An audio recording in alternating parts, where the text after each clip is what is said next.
चला आज केले मी चण्याची आमटी म्हणजे हरभऱ्याची आणि नवलकोलची भाजीची रेसिपी मी नंतर काहीतरी देईन. तर कांदो तळून घेतलं आहे पहिलं, जसं आपण बिर्याणी तळून घेतो ना तसं ब्राऊन रंगाचं तसं रंग येईपर्यंत छान तळून घ्यायचो कांदो. बघा असं. आणि एका कुकरमध्ये भिजवलेले चणे घातले, त्याच्यावर घालायचे 2 हिरवे मिरची कट करून, टोमॅटो, तळलेलो कांदो,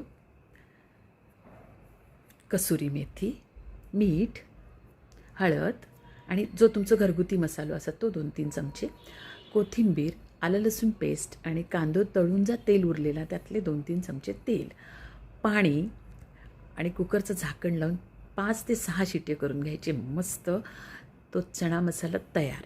आणि ही रेसिपी मी कुठून शिकले तुमका सांगते. एक मस्त मौला किचन म्हणून चॅनलवरून मी शिकले ही रेसिपी, म्हणजे करून बघितले त्यांचा बघून आणि ती रेसिपी उत्कृष्ट झाली.